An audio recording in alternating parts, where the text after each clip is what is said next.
It's yet another mega surge in India's COVID cases. India is reporting over 1,59,000 cases in the last 24 hours. Cases are up 12.4% higher than yesterday. Positivity rate surges past the 10% mark and stands at 10.21%. Over 300 deaths have been reported in the last 24 hours. The top 5 states and most cases include Maharashtra, Delhi, Bengal, Tamil Nadu and Karnataka. In fact, nearly 63% of India's total cases coming from these states. India's Omicron cases have also surged. Total case tally now stands at 3,623. Over 600 new Omicron cases have been reported in the last 24 hours. Maharashtra continues to be the state with the most number of Omicron cases, with the state's tally now surging past the 1,000 mark. According to government sources, Prime Minister Modi is going to be chairing a meeting to review the situation in the country at 4:30 p.m. today.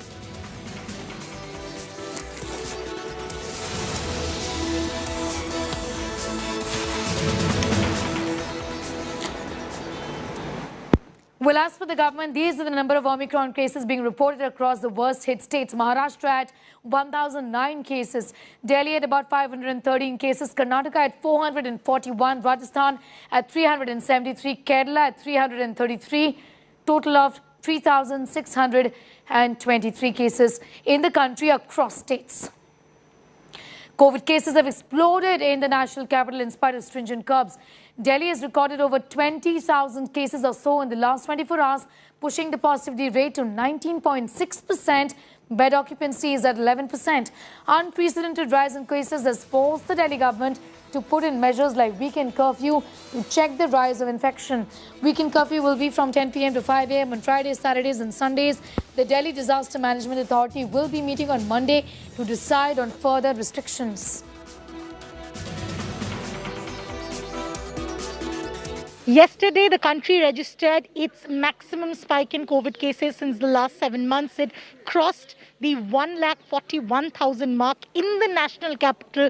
The positivity rate is about to touch the 20% mark. At the behest of that, we see that there's a crucial meeting by the Delhi Disaster Management Authority that's scheduled tomorrow, where further restrictions will be thought about and the details will then after be shared in that meeting that will be held tomorrow. Remember that there are stringent measures already put in place across the country, from night curfews to weekend curfews. There are measures already in place. Even then, the spike continues to rise. That's probably because the transmissibility of the Omicron variant is extremely high. With video journalist Shagun from Delhi, this is Shreya Chatterjee for India Today. The third COVID wave has gripped Maharashtra. State is reporting over 41,000 cases in just 24 hours. Mumbai alone accounts for over 20,000 cases. Maharashtra's positivity rate is at 31%. The government has stepped up restrictions. A night curfew will be imposed from January 10th from 11 p.m. to 5 a.m. Swimming pools, gyms, spas, salons, zoos, museums will be shut. New curbs don't permit movement of people in groups of more than 5. Schools will remain shut till February 15th. Hotels, restaurants and malls, auditoriums to operate at 50% seating capacity till 10 p.m. and home delivery of food is allowed for the time being. जो international passengers आते थे उनके लिए सिर्फ high risk countries के लोगों passengers को ही quarantine करने की एक गाइडलाइन थी, लेकिन अभी 100% ये पूरे दुनिया में ओमिक्रॉन का फैलाव हुआ है और इसीलिए हर कंट्री से आने वाला जो भी व्यक्ति है जो महाराष्ट्र के इंटरनेशनल एयरपोर्ट्स पे लैंड होगा उसको 7 दिन का क्वारंटाइन कंपलसरी हम कर रहे हैं और उसको मॉनिटर करने के लिए भी एक स्पेशल ऐप के तहत उसको मॉनिटर करने का भी काम किया जाएगा. West Bengal continues to add to national COVID tally with over 18,000 cases. The state is reporting close to 19,000 cases in the last 24 hours with a whopping positivity of about 30%. Kolkata alone has reported over 7,000 cases on Saturday. All academic activities in schools, colleges and universities are closed. Only administrative activities are permitted with 50% of employees. Local trains will operate with 50% capacity till 7, while all shopping malls and markets would be allowed to remain open till 10. But with half capacities, bars, restaurants are allowed to remain open with 50% capacity till 10 p.m. Salons and beauty parlors in the state can operate at 50% seating capacity up to 10. Even as the state continues to record a massive spike in daily cases, leaders continue to remain defiant. Thousands of pilgrims, seers and tourists are expected to take a holy dip in the confluence of the Ganga and the Bay of Bengal, offer prayers at the Kapil Muni temple on Makar Sankranti. This after the Calcutta High Court gave a go-ahead to the TMC-led government to conduct the Ganga Sagar Mela with COVID protocol. We are interested for only Ganga Sagar. Ask Kumbh Mela. You don't worry for Ganga Sagar. ये हमारा नहीं है, public का है. Public और दूर से जब आता है यूपी बिहार से हम रुकेगा. किसका रुकने का बात है? हम रुकेगा. यूपी से अगर कोई आने चाहता है, बिहार से कोई आएगा, ये थोड़ा ही हमारा हाथ में है. तो जिसको मर्जी जो सोचेगा कि जाना ठीक नहीं है, वो नहीं आएगा. जो सोचेगा हमारा जाना ठीक नहीं है, ठीक है, तो कभी प्रोटोकॉल मान के आएंगे. लेकिन हम इसको माना नहीं कर सकते कि ये पूरा देश का है.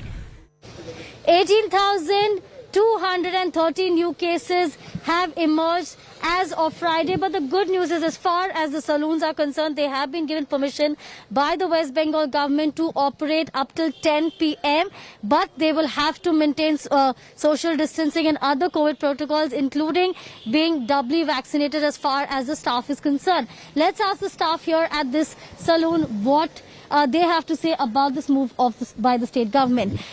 Last time you've seen a lockdown. You've also seen that there at this point in time there was this circular that the saloons have to be closed. Now how do you feel? Now we are feeling very relieved because Mamata Banerjee government have announced to open the salon.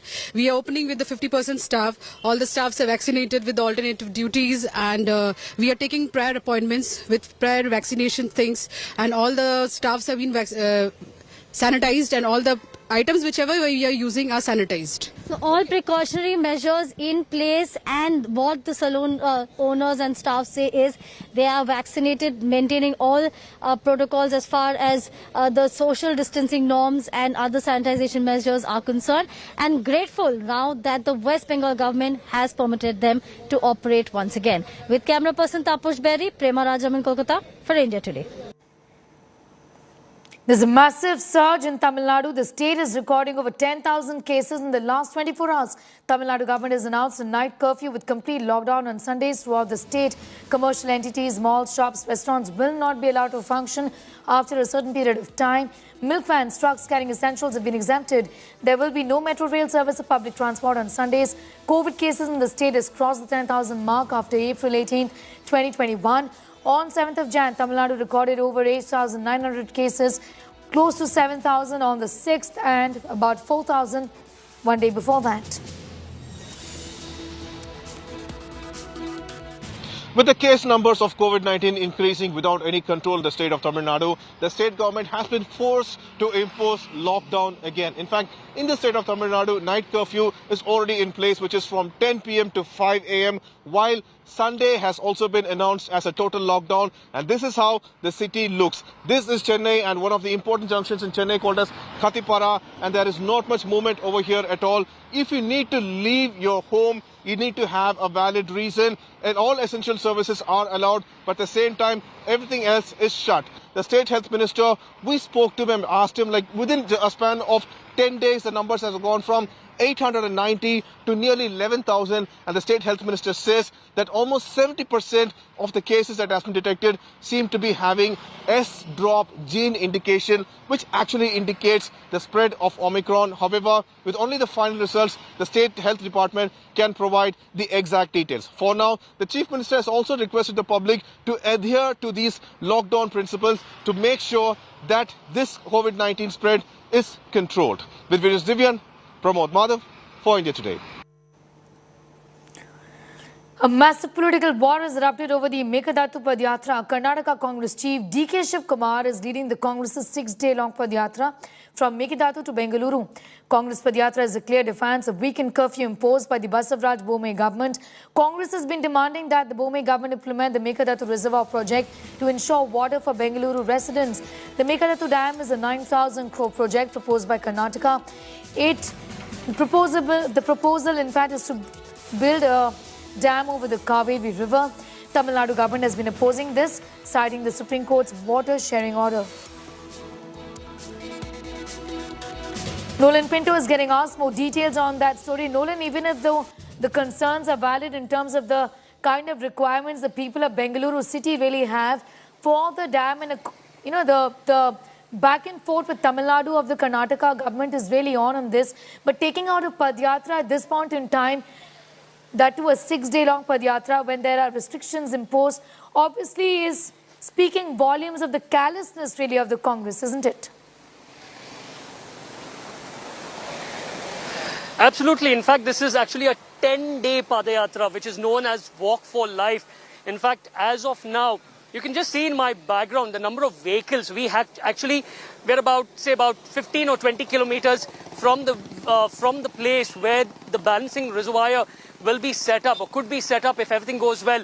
The Congress program is over there. All the senior leaders from the Congress, MLAs, MLCs, mostly from the old Mysore region are all there.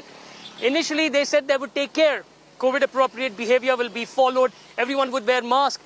We actually had to come out from there because there are a minimum of 5 to 6 or maybe 7,000 floating crowds over there. No one follows the rules. No mask, no nothing as such.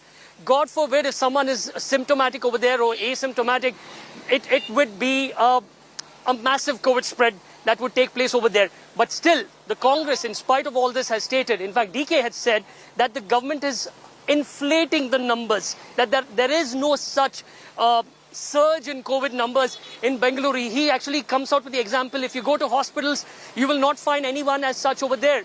And there you go. I mean, in my background, bikes after bikes, cars after cars, no one follows the rules. The Congress over here will start walking in the next 1 to 2 hours.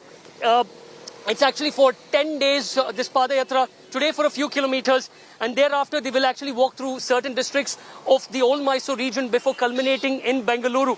The government initially said that they would not stop them, but our sources tell us that the government finally relented, saying that let them go ahead, because if the government stops them, it would actually go against the government and make the Congress as sort of heroes over here, because they are fighting for water for Bengaluru. So that is exactly what's happening as of now. It's a very, very dangerous situation to be anywhere where the Congress program is going on, and the padayatra is expected to start in the next 1 to 2 hours. Extremely dangerous. No one is following the rules. Nobody. All right, Nolan, thanks for getting us up to speed. With that, we'll of course keep coming back to you for more on that big story that you're tracking.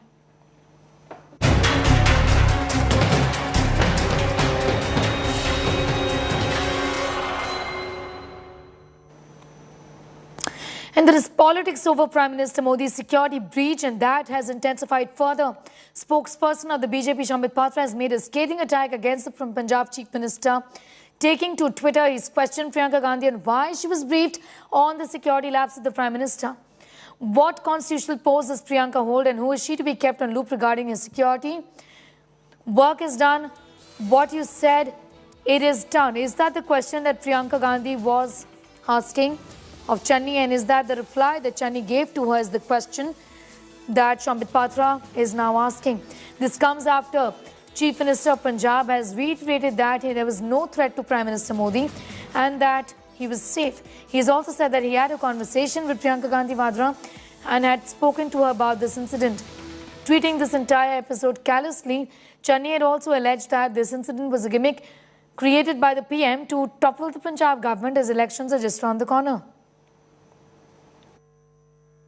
अरे मैं फिर कह रहा हूँ PM को यहाँ कोई खतरा नहीं था, ना ही हुआ है, ना ही कभी होगा, और वो बिल्कुल सेफ थे। उनकी सिक्योरिटी चारों तरफ थी, कोई उनके नज़दीक नहीं गया, कोई दूर से कंकर नहीं फेंका, कोई नज़दीक 1 किलोमीटर तक उनके सामने नहीं आया।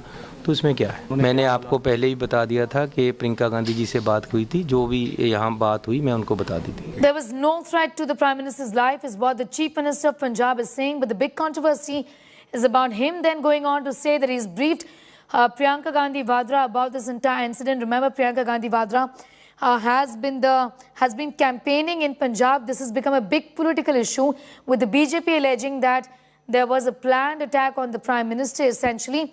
The BJP is now asking, why does Priyanka Gandhi Vadra need to be briefed about this? What is the reason? What is her locus standi? And what is the constitutional post that she holds to be briefed about this? Shambit Patra has made this attack. asking why she was briefed and whether Chennai was telling Priyanka Gandhi Vadra that whatever he wanted out of her was done and that the job was done and that the work was done.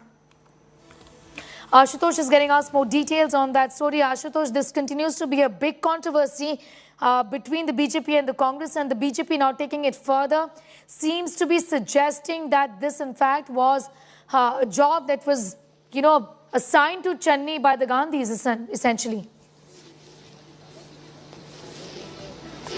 Well, at the same time, it has another political dimension, Sneha, to understand that model code of conduct has been imposed and BJP is now in the fray in the state of Punjab. And clearly the major issue that they are taking to the people all over, not only in the state of Punjab, is the alleged security breach of the Prime Minister. So here when the Chennai, informed her leader, party leader, Priyanka Gandhi, Sambit Patra taking it to the social media questioning that under what constitutional provision he's talking to Priyanka Gandhi and briefing about what had happened in Punjab. Is it something that he is going to inform that kaam ho gaya, that means the work has been done? So clearly the targeting of the Congress party on the leadership particularly by the BJP continues on the alleged breach of the security of the Prime Minister, and moreover it is a political stroke that BJP is making on the Congress, particularly in the state of Punjab against the Chief Minister Chennai, as now they have the major issue to make in the state. What has happened, we know the probe is underway. The records have been being seized by the Registrar of Punjab and Chandigarh, Punjab and Haryana, Chandigarh High Court.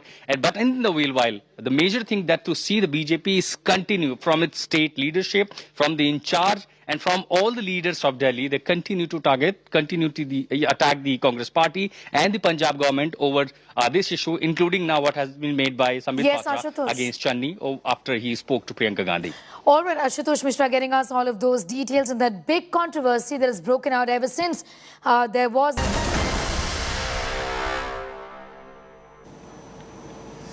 Well, the state of war has begun. The Election Commission has announced dates for elections in 5 states of UP, Punjab, Goa, Uttarakhand and Manipur.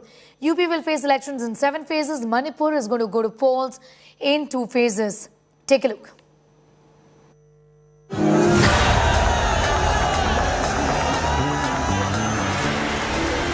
It's 2022's biggest test for political parties.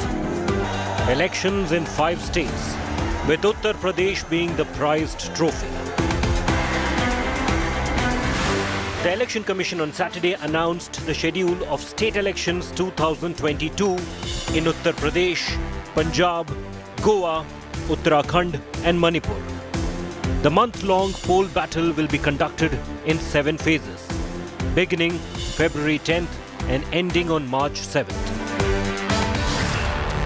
All elections of 5 states will be conducted in 7 phases. So on 7th March, all polling will be over and the date of counting is 10th March 2022, that is Thursday. India's most populous state, Uttar Pradesh, will see elections spread across 7 phases. While the northeastern state of Manipur will vote in 2 phases on February 27th and March 3rd, ballots will be cast in Punjab, Goa and Uttarakhand in a single phase on February 14th. The results will be out on March 10th. So the battle lines have been drawn for political parties. And the big one is the fight for 403 seats in UP.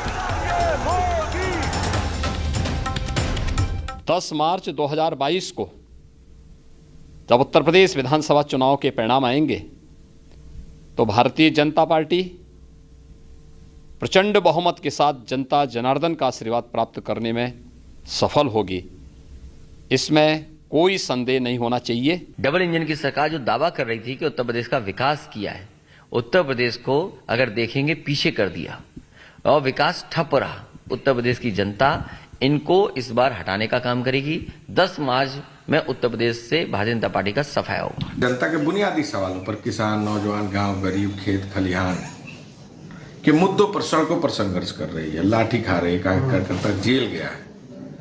Uttar Pradesh की आवाज बनी है Congress party. आदरणीय प्रियंका गांधी जी ने संघर्ष किया है। मैं समझता हूं कि उत्तर प्रदेश में बदलाव होगा और कांग्रेस सरकार। India is set to witness a one-of-its-kind poll battle in 5 states, with only virtual rallies. This means going back to the drawing table to rethink on campaign strategy.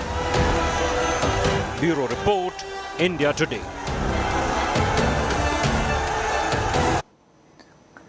All right, listen now to what former UP Chief Minister Akhilesh Yadav had said after Election Commission announced, after the poll dates were announced.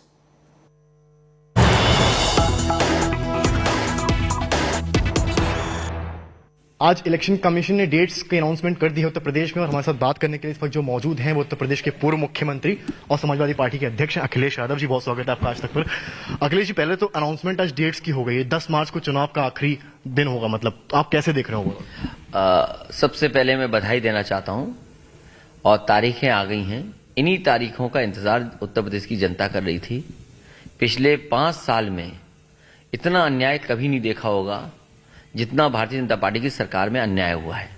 Double engine की सरकार जो दावा कर रही थी कि उत्तर प्रदेश का विकास किया है, उत्तर प्रदेश को अगर देखेंगे पीछे कर दिया, और विकास ठप रहा। यहां के किसानों की आय दोगुनी नहीं हुई, महंगाई बढ़ी है, बेरोजगारी बढ़ी है, नौकरियों के झूठे प्रचार किए इन्होंने, विकास के झूठे विज्ञापन लगाए, और इनका हर वादा जुमला निकला।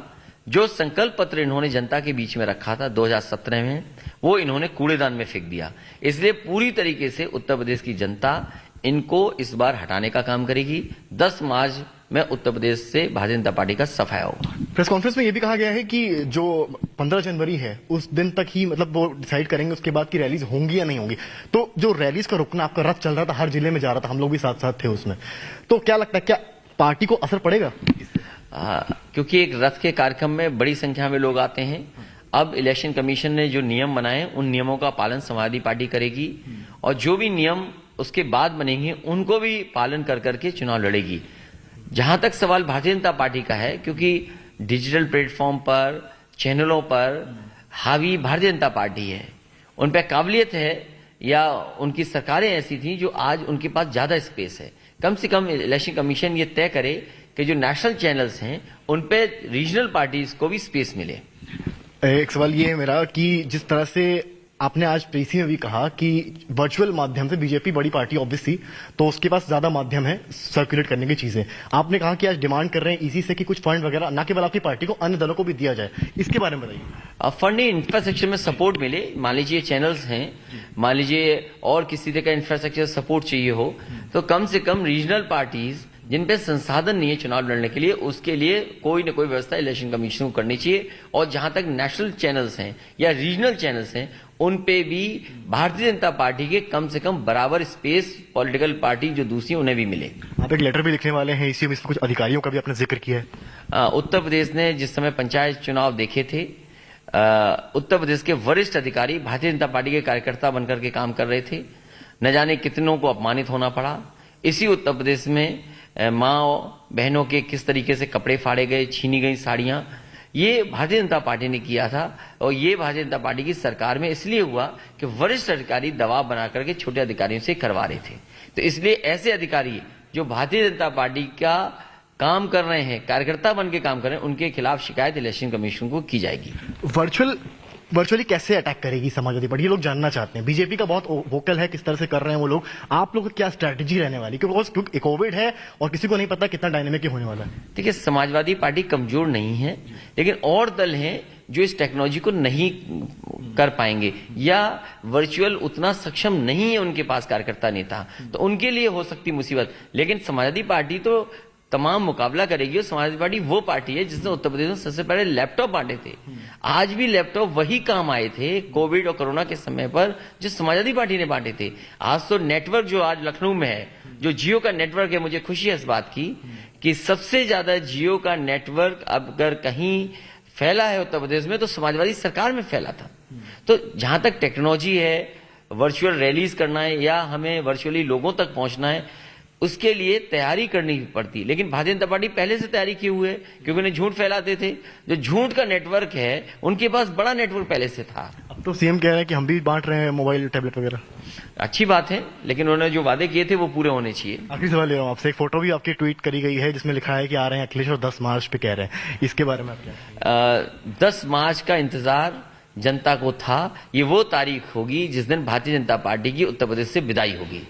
बहुत शुक्रिया। देखिए हमारे साथ पूर्व मुख्यमंत्री अखिलेश यादव, इनका साफ कहना है समाजवादी पार्टी किसी से कमजोर नहीं है, चाहे वर्चुअल हो या फिजिकल हो, हर तरीके से पार्टी कैंपेनिंग करेगी और यूपी चुनाव में इस बार प्रदर्शन करेगी। All right, listen in now to what UP Cabinet Minister Siddharth Singh had to say after the announcement of elections in the polls.